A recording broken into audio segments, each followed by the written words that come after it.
Hey, it's Dr. K. I'm a California licensed naturopathic doctor and certified sacred medicine woman. Welcome to the Divine Woman Wellness Podcast. This is a show about whole body wellness that is going to support you in finding alignment with your body, mind, and spirit. I believe every woman should have a deeper understanding of her body and soul, and my mission on this show is to guide you through learning about your body, how you can shift your day-to-day life to support health and wellness, while connecting to yourself on a deeper level. These episodes are rooted in naturopathic medicine, vitalism, biohacking, and mysticism, and will guide you towards well-being in body, mind, and soul. Thank you for being here. Let's dive in.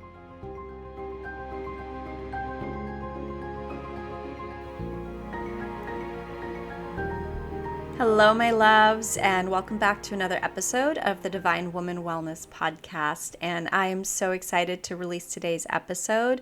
Today, we're going to talk all about sleep. Sleep is something I talk about with all of my patients. It's one of the major foundations to health.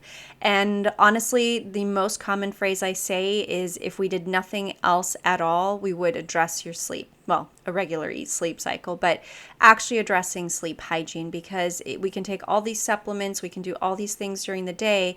If we do not have proper sleep hygiene or good sleep for whatever reason, then our body is not going to be able to repair itself adequately. And that adds a lot of stress to the body, to the physiology. So a lot of times I've worked with patients, they did everything right, and air quotes, everything right. They're eating right, they're exercising, they're taking all these wonderful supplements, but their sleep is off. And their sleep may be off because what's going on physiologically, or something physiologically might be going on because their sleep is off. And so that's really, really important to address. So today we're going to dive a little bit deeper on the sleep topic. So the place I usually like to start is discussing sleep hygiene and actually getting to bed a little bit earlier. And yes, I know, I'm going to sound like a grandma and or somebody who's older and wiser, not necessarily old in age in terms of the ageism, but rather somebody who's lived life and understands that maybe getting to bed early is actually good for you. So just like eating that broccoli. So let's dive in a little bit deeper. In terms of sleep hygiene, as the day progresses, our light should dim. We should decrease the amount of blue light exposure. Actually, we shouldn't really have much of any blue light exposure. The evening hours, you may have noticed, are a little bit more amber colored, and especially as it's getting closer to sunset, and then it obviously gets darker. So we want to flow with the regular rhythm of the sun. And yes, that differs depending on if it's summer or winter, and in between we have spring and fall. So there's a gradual shift. However, sleep hygiene. Ideal bedtime for most people actually is around 9 o'clock. Now, if you're severely adrenal fatigued and you've been struggling for a long time, you may even go to bed earlier, say 8:30. And yes, I've done that and it was amazing. And yes, I slept 12 hours for a while until my adrenals actually repaired themselves. And then I decreased my sleep time to 8 hours, and I even started waking up naturally bright-eyed and bushy-tailed after 7 hours. And yes, that is totally possible. So I generally discuss with my patients aiming for an earlier bedtime so we can at least be in bed by 9, the latest 9:30 with lights out, so we can be asleep by 10 o'clock. And I'll dive into why that is important, why it is important to be asleep hopefully by 10 o'clock. So what do we do beforehand? And this is the sleep hygiene component. So we should have an earlier dinner, a lighter dinner, right? We had most of our calories, 80% in the first half of the day before 2 o'clock. We should have a light early dinner so that we don't have a lot of food in our digestive tract while we're trying to sleep. The reasoning behind that is at nighttime, our body is supposed to do healing and detoxification, not digestion and absorption. So I always, as you guys know by now, everything's a cartoon in my mind. So I always look at the intestinal tract or the gut in trying to break down food and absorb it, but yet at the same time, we're trying to get rid and take out the garbage. So what's going where? Is this going into the body, out of the body, and mix-ups happen? And so are we detoxing really well? Probably not. Are we breaking down our food? Are we absorbing our nutrients really well? Probably not. And I'm sure you guys have noticed that if you eat a late meal and go to sleep, you might not sleep as well. And if you have a late meal regularly, you may notice that your sleep is off regularly, and you might not know why. So having dinner earlier, and for most people, I say 5 or 6 o'clock is a great time to finish dinner by. Sometimes life happens, kids get home from sports late. It's what you do most of the time that mostly matters. So those couple of evenings, just let it slide. But understand that your sleep may be impacted by the quantity of food that has been eaten. And for me, I try to nourish myself really well throughout the entire day. If we're going to have one of those evenings where things are going to be running late, I'm actually going to have a snack much earlier.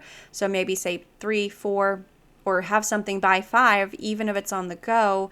And then I'll just drink some water and get to bed a little bit earlier to give my body that chance to actually do the rest and digest thing where we're not digesting, we're resting and healing in that instance, right? Because we're hopefully sleeping. That's a choice that I make. And sometimes I'm hungry and I eat, and I then understand that my sleep is a little less great. And I do wake up the next day feeling a little bit less vibrant, I guess, for lack of better terms. So this is now meal hygiene in response to sleep hygiene. The other thing we want to do is, as the day progresses, we want to decrease the amount of blue light exposure that we have. So this is night shift on the iPhone, which I absolutely love, and I actually have it on the iPad and the computer. It's nice, and I always set it sunset to sunrise, so it does it automatically. And you'll notice that as the day progresses, as the afternoon progresses, there is less blue light coming out of the phone, and it starts to look a little bit more amber in color, which is great because blue light stimulates cortisol. We're supposed to have less cortisol as the day progresses, not more. And so decreasing screen time, and that does include the television as well. For the computer, sometimes we do have to do some work late in the evening, or maybe we're watching a show on the laptop, or whatever reason you need to be on the computer. Ideally, we leave work at work and work is done much earlier. But if you do need to be on the computer, there are a couple programs that you can utilize. There's f.lux, which is a free download, which I really love, and it's similar to Night Shift. But I did notice when I only had Night Shift on my computer, it wasn't as amber in color, and it seemed like there was more blue light coming through, and that is a purely subjective observation. For me, it works better to have the Night Shift as well as the f.lux. And again, sunset to sunrise, so it automatically starts dimming towards the evening, and dimming but also pulling out the blue light, and then in the morning it'll be bright again. There's another program called Iris. Iris is amazing. It has many different settings, including a lot of the biohacking settings, so you can actually have the screen be purely red light. And I absolutely love my blue blockers. I just got brand new ones from Raw Optics. I'll have to post a picture soon. But I am an affiliate now with Raw Optics because I really truly love them. I love what they're doing in terms of the styles, but also the science behind it. So you can check out the link below. There's a little bit of a discount code. It's DWW10, if I remember correctly. If that's different, you'll find the correct one down in the caption. Too many codes to keep track of nowadays, so forgive me. But that's important in terms of, again, reducing that cortisol. And the reason it's important to reduce the cortisol and ideally stop blue light exposure at least an hour or two prior to bedtime is because cortisol suppresses melatonin. So in an ideal scenario, if we're starting to reduce or avoid blue light, say at 7, 8 o'clock, our cortisol has time to come back down within that hour or two, and then melatonin can naturally start rising around 10 o'clock when it's actually supposed to be at its peak between 10 and midnight. And that is based on the organ's physiological clock. So the circadian rhythm of each organ is different. And this is, I always love the correlation with the TCM system where we have the organ clock. We're finding that actually holds true in the literature. And that's a total aside. And I just love pulling all these little nuggets together for you guys. So it's not just the current science, but it's also what we've seen in the past as holding true. So Again, cortisol, if that's high from blue light exposure or even the bright overhead lights, that cortisol suppresses melatonin. And then say we're staying up till 10 o'clock, 11 o'clock in bright lights, well, that melatonin is going to be suppressed by the cortisol. And when melatonin is suppressed and it takes a while for that to shift, melatonin's not going to get to its peak. It's actually just going to maybe have a blip and then come back down. Melatonin is so important for health. It's a major antioxidant. It actually, a lot of people take it not just for sleep, but for anti-inflammatory effects, anti-cancer effects, because we're finding that shift workers have a higher risk of cancer development because of the imbalance between the internal melatonin and cortisol. So it's very, very important. There are so many of my patients where all we do is actually make this one little shift where we're getting to bed on time and we're reducing blue light exposure, and it improves their quality of sleep so much. And then it's improving their quality of life. Now, in terms of blue light, and cortisol stimulation, I personally wear blue blockers all day long when I'm around the computer. I would never wear them outside in natural light because the natural light has information for our body that it's designed to actually take in, and it tells our body where we are within the day without an actual clock to look at. So during the day, if I'm indoors and I'm on a screen, I will be wearing my blue blockers to prevent that higher level of cortisol. Now that helps with overall feeling a little bit more steady, decreased levels of anxiety. At least for me, I notice that if I'm on a screen without my blue blockers, I feel a lot more irritable, a lot more anxious, a lot more short fused. And really the only thing that I can attribute to that with my knowledge is the fact that my cortisol levels are actually higher and my body is experiencing stress. It's like being under bright light 24/7 or at the improper time. Your body's not getting the signal to calm down and wind down. So during the day, usually I will always wear my blue blockers. And I really notice when I forget my blue blockers at home. I need to get one for work and one for home. Put them in my way so I actually use them. But I notice such a big difference during my daytime, how I feel in terms of, again, anxiety, irritability, my mood in general is better.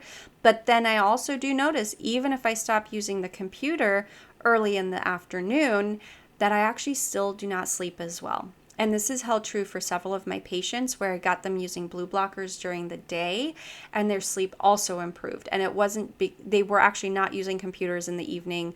They were already doing great sleep hygiene. And the only difference was the amount of screen time, aka blue light exposure, they were having during the day. So there's definitely something there with that. And I really drive this point home because it is so important. It's a foundation of health. It's like sleeping under the noon sun. It's not going to go well, right? So making sure we listen to our biological rhythms when it comes to that. So that was a lot on blue light and blue light exposure in relationship to our endocrine system, so that melatonin and that cortisol balance. Now, if we do this for a really long period of time and our sleep suffers, we're not really getting adequate rest, it will actually impact your adrenal function, not just because your adrenals are constantly having to pump out mass amounts of cortisol to keep up with the information that it's getting to do so, enter blue light, but just because the quality of sleep, you're not repairing your system. So it's like running your car. It's like you're filling up your car while it's running, which I don't recommend doing that. That can be very dangerous. But it's that same concept. It's like you never turn off the engine. It can never fully repair itself. So we need to power down at the end of the day. Now, the other thing that is so important for sleep is actually making sure we're nose breathing. Mouth breathing, sleep apnea, sleep hypoxia, snoring, anything like that is very, very, very bad for your health. It's very impactful. And there's such a great book written, Breath by James Nestor. I'll link it down below. It's a phenomenal read, first of all, and they really drive the point home. So they are two biohackers that do the experiment of 2 weeks of only mouth breathing and then 2 weeks of only nose breathing. And they compare both objective as well as subjective markers. So they look at their blood work, blood pressure, and it's amazing the difference. And not to mention their subjective markers in terms of their energy levels and their mental clarity. It is such a drastic difference. So if you have any doubt whether the way you're breathing at night can impact how you're sleeping and how your body functions throughout the day, go read this book. It's a must read. It's an absolute must read. There's an audio version if you prefer to listen to it. It's also really great. I love reading, so that's one that I actually read a hard copy. That being said, here's a couple of things where if we are, first off, how do we know? Are we nose breathing versus mouth breathing? So if you go to sleep with your mouth closed and you wake up with your mouth closed and your mouth is not dry, there's a really good chance you're actually nose breathing, and that is great. That's exactly what we want. If you have a partner, if you're privy to that, then you may actually check in with your partner and say, hey, do you notice if I just sleep with my mouth wide open? And it's great if they can give you that feedback. An easy way, though, to tell is if you're waking up in the morning with a really dry mouth and like a raw, irritated throat, there's a good chance you've been breathing through your mouth all night long. So that actually changes the physiological signals in your body in terms of whether you're sleeping. It puts your body into fight or flight, essentially, like to keep it simple here. It puts your body into fight or flight all night long. So that's very stressful for the adrenal glands again, but also we can't run those repair cycles as efficiently as we could. Let's finish up the mouth breathing versus sleep apnea versus hypoxia. So definitely mouth breathing, not good for your health. Nose breathing, really important. Now, some people mostly nose breathe, but have some snoring at night and they have some apneic episodes. So that's episodes without oxygen intake. The more of those that you have, the more your body is in fight or flight, the less it can do the repair cycle. Kind of the same thing again. Now, I've had patients who had sleep apnea tests, and they said, I don't have sleep apnea. I breathe fine at night. And then when I actually review their sleep study, I actually find that they had multiple episodes of apnea or hypoxia, which is low oxygen levels, but it wasn't bad enough for them to be classified as having sleep apnea. If you have any apneic episodes or hypoxic low oxygen level episodes at night, it needs to be treated, okay? If it's one, maybe that's fine, one in a blue moon, but if you're having multiple every night, think about if you held your breath and tried swimming multiple laps in the pool, and you did that for 8 hours. If we even just held your breath for 1 lap every hour, you would probably start feeling pretty exhausted. So same thing, if your body is experiencing that stress every night, probably multiple times an hour, you're probably not going to feel very rested at the end of the sleep cycle or in the morning when it's time to wake up. So we actually use how fatigued somebody is as an indicator as potentially having sleep apnea. So it's really important that even if you haven't had a sleep study, you maybe investigate a little further and maybe even ask for a sleep study with your clinician if you're finding that, I actually wake up with my mouth open every night, or I have to sleep in a different room than my partner because I snore so loud. Those are some key words to please go get that taken care of immediately, as soon as possible. Now, I always like to look at, why is this happening? So are we congested? Do we have a deviated septum? Do we have a chronic mild sinus infection? Is it allergies? So these are all things that I work with my patients in figuring out what's going on. There are other reasons. It could also be a habit we picked up maybe as in childhood, where we were really congested because we were, we had a really bad sinus infection. And so we changed our sleep position to be one where we actually lean our head back and just our mouth is open, and that's how we're getting air in. Once we're congested and we start breathing through our nose, we actually perpetuate congestion and create chronic congestion because the nasal passages don't dry out. They're actually supposed to be really moist to give the oxygen we breathe in moisture. If we're not breathing oxygen, there's just moisture. and it turns into a swamp. And then we pick up other secondary infections that may not be full on sinusitis or sinus infections, but maybe these chronic mild level infections. So anyways, that's besides the point. That'll be another episode, but that's important to treat. Now, if it's a habit or something happened, or maybe we've gained a little bit of weight, or maybe we just actually have bad posture, that can affect your breathing at night. Maybe the airways have started to collapse for whatever reason. They're muscles. If we don't use them and don't use them correctly, they atrophy like any other muscle. There are actually some great exercises you can do to improve your upper airway. In the back of the book, Breath by James Nestor, I think there's some great breathing exercises. I know there's an amazing biological dentist, Dr. Seb, and his Instagram handle is biological_dentist. And I'll try to remember to put that down in the show notes as well. I think he's got a great course, an upper airway stabilization course. So you could take that to improve the airflow. And then next step is potentially even getting a CPAP if you absolutely needed to. I'm not a fan of CPAPs or mouth guards or night guards, if we don't need them. If we need them, I absolutely am a huge fan of them. If we have no other rhyme or reason why we're not breathing and oxygenating well at night, we go get a CPAP, okay? Many of my patients have been recommended CPAPs, and their symptoms got so much better. And actually, interestingly enough, I'm just thinking of this one case of this persistent, it seemed like a SIBO picture. There was a lot of gas, a lot of distension. It was very treatment resistant, and this was a couple years ago, so bear with me. I'm trying to remember the details. But we tried all the things. Like, she was eating right, she was exercising, she was doing everything, again, right, and to the T. And eventually she went and paid for an out-of-pocket sleep study because her clinician wouldn't order it because things were not bad enough. And that was in regards to her energy levels. She seemed to be doing fine and everything looked fine.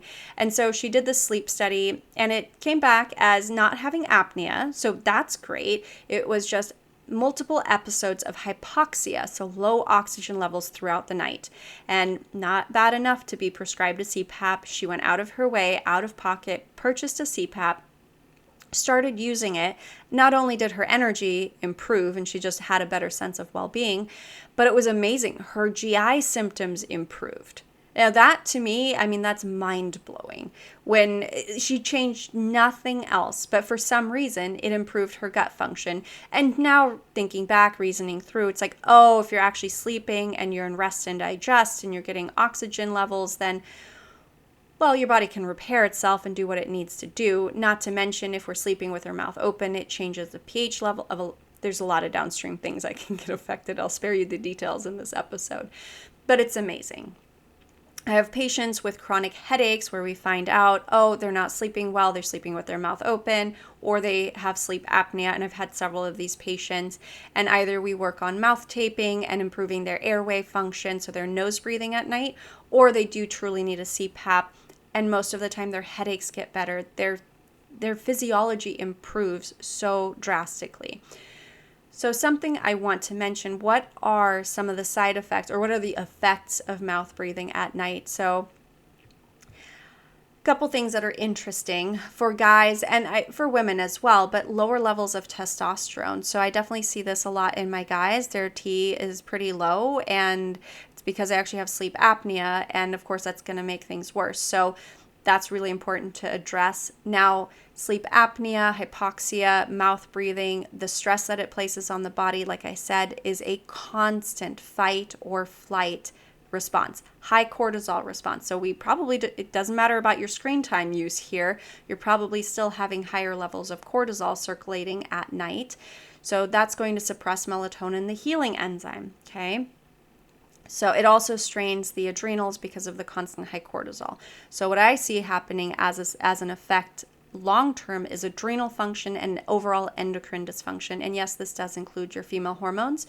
Thyroid, TSH, can go up. So your thyroid has to work harder. Well, your whole body has to work harder. But your TSH can go up in response to sleep apnea, mouth breathing, kind of everything we've been talking about, which then now you're dysregulating your thyroid. Blood pressure goes up, inflammatory markers, including cholesterol, can go up. You can start gaining weight. So think about that weight that you've been trying to lose and you've been doing everything right in terms of we're eating right, we're exercising right, we're not over exercising, we're not drinking a ton of alcohol, we're even taking weight loss supplements or anything to support our weight loss journey, but we're still not losing the weight. Well, that could be something to do with how you're breathing at night. Other things that we see or that I've seen is brain fog, fatigue, headaches, gut dysfunction, and so many more. There's definitely a lot of symptoms related. And again, if you want more, definitely go ahead and read the book Breath by James Nestor.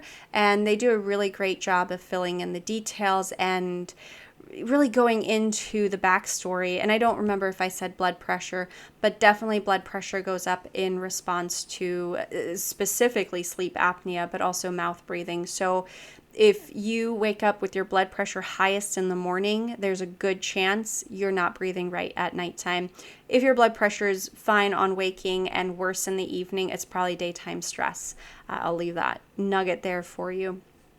So sleep is important. Now, the one thing we haven't really talked about is, well, how long am I supposed to sleep? And again, what is my ideal bedtime? So the how long depends on how tired you are, honestly, and how many years, decades have you been burning the candle at both ends. So if most of your life you've been sleeping less than 8 hours, I would highly recommend leaving yourself 10 to 12 hours to rest at night. Get to bed really, really early, and then give yourself a couple of months of that 10 to 12 hour mark. You'll probably need it. And if not, that's great. Go to bed a little bit later. Find your ideal time. Now, the average human, if they do not have a huge sleep deprivation or deficit, they need between 7 to 10 hours. And that just differs but depending on physiology and a bunch of other markers, including genetic markers. So, take it with a grain of salt. The ideal way to figure out how much sleep you need and when you need to get to bed, honestly, I think is using something like the Oura Ring that actually helps discern based on objective markers what your ideal bedtime is. And it may change depending on what's going on. I have an Oura Ring, and this is why I started going to bed at like 8:30, because it was like, go to bed at 8:30. I'm like, really? Okay. And I went to bed with my kids and I slept so great. It was wonderful. So that being said, not everybody has that luxury. I, at that point in time, did have that opportunity, but take it with a grain of salt. And then the Oura Ring actually starts to calibrate. So it has you go to bed pretty early, and then it will help you shift and find your ideal bedtime. So you really actually have to check the stats in the app and listen to the recommendations. And that is the most personalized way to figure out what time to go to bed. And then I usually say, try setting your alarm for a little bit after when you think you might wake up naturally. So for me, I set my alarm like maybe 8.5 hours, because I know my body now, because I have retrained my adrenals and my sleep cycle. My body now knows, I need to wake up after 8 hours. And I wake up usually 5-10 minutes before my alarm clock. And it's so nice and refreshing when I just lay there and I'm like, okay, it's 5 minutes before my alarm. That sounds good. And then I don't get startled awake. And in terms of alarms, I always recommend a gentle alarm, never a startle alarm. We don't need to create that artificial cortisol awakening response where we spike our cortisol because, we've been scared awake. That is not the right way to start the day. Let's see. I feel like there were some more things that I wanted to talk about in regards to sleep hygiene. So we've talked about sleep hygiene in the evening. I remember. Okay. So we talked about sleep hygiene in the evening. We talked about how we can improve our sleep quality, or at least one way with the breathing to improve sleep quality, and then some of the factors that could occur if we don't actually have really good sleep or sleep hygiene. So the other thing in terms of improving sleep quality is ditch the electronics. Your bedroom is for sleeping and having fun. And we know what kind of fun I mean.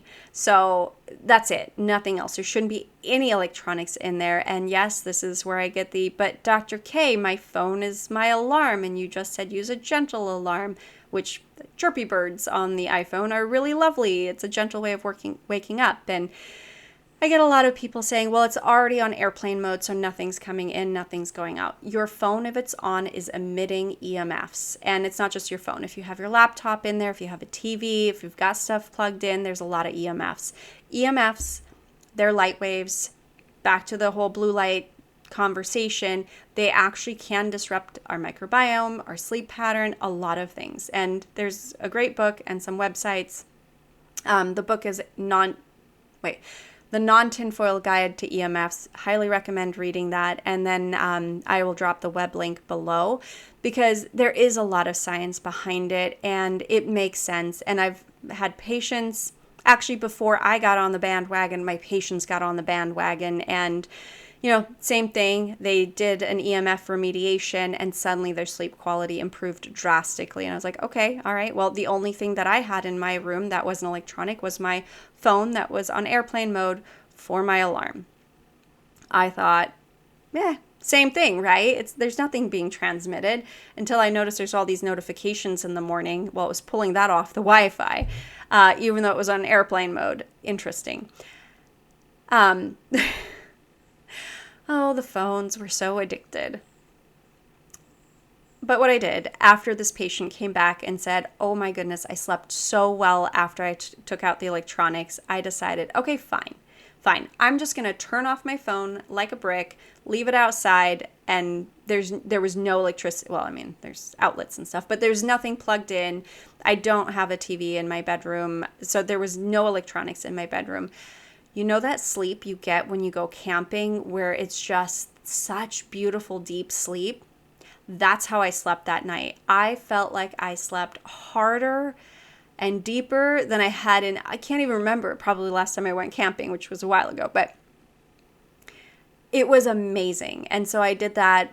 That's what I do now is I leave my phone off and outside of the bedroom. And I actually got myself a different alarm clock. I went and got one of those lofty alarms, which yes, plugs in, but you can completely unplug it and it runs off of battery over the night.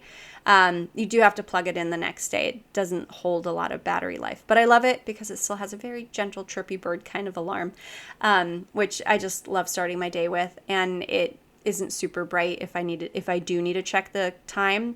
And the thing that I love most about it is it can be completely blacked out. So there's no light, nothing coming out of that alarm clock. And that brings me to my next point. So besides EMFs is actually making sure you have a dark bedroom. So if we have street lights coming in, I know a lot of us live in the city or there's light pollution around us, like outdoor lighting, make sure you get some blackout curtains, whatever you need to do to eliminate extra light sources. Even with kiddos, it's really hard. I know my girls, they don't like sleeping with the lights off. It's a thing. It's a security thing. They like having the light on and not the bright light. We're talking about a night light. Even with that, if your kiddos or you need a night light, make sure it's an amber colored light. That makes a big difference. And then honestly, what I did for my kiddos, the night lights got plugged into Christmas tree timers or the garden timers, and they're on for the expected period where they may need something, and then they turn off. Because once we're asleep, it's fine. They're asleep. They don't notice. And then the dark suddenly isn't so bad. And they have a flashlight. If something happens, if they, need a light, they have a light. Again, making sure any light source we use in the evening or at night is an amber colored light source, not a bright blue light. That we do not want to do that. That wakes our brain up. It's like, woohoo, hello, good morning, sun is here. It's probably going to be really hard to go back to sleep. So making sure we have a dark bedroom. And then the only other thing that I would say at this point in time, besides obviously everything I've already said, is if you do wake up in the middle of the night. I know some people wake up to use the restroom. That's obviously fine. Go void your bladder, do what you need to do. Do not turn on the lights. So this is one of those nice scenarios where you can have like a little amber colored book light that's not very bright, and you can just have your way illuminated, a little bit of light. Or you can take, if you get a lofty alarm clock, it actually has a nice little night light underneath, and since it's not plugged in, you can pick it up and walk it to the bathroom. It keeps the light level really, really low so that your body doesn't fully wake up, okay? So there's so much more I want to talk about with sleep, but I could talk about sleep for hours. And I do got to wrap it up at some point in time because I'm sure you want to get about your day and maybe rearrange your bedroom and kick out some electronics. Definitely unplug and take out that TV.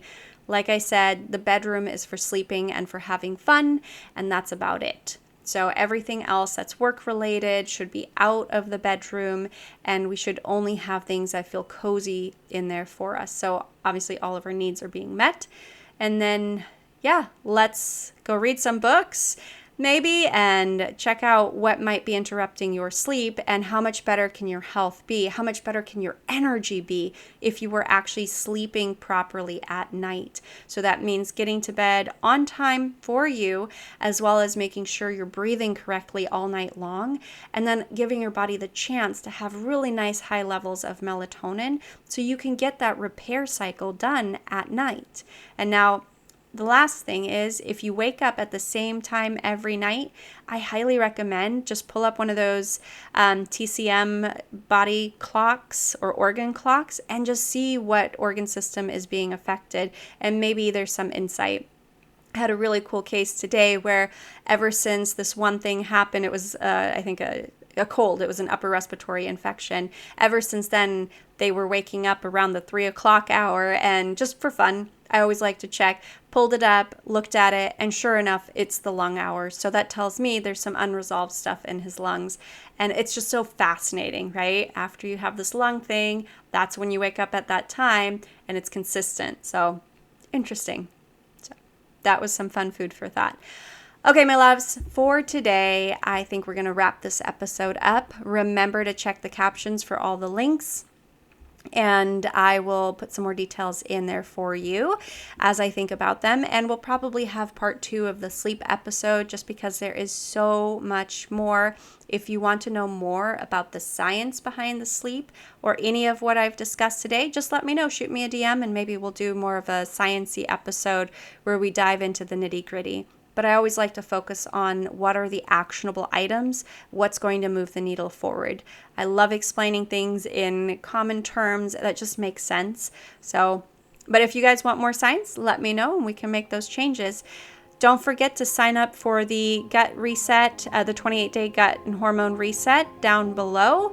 That course is coming in the very near future, and I will be letting you know as soon as that drops. For now, my loves, I hope you have a beautiful day, and I can't wait to record the next episode. All right, much love. Bye-bye. Ciao.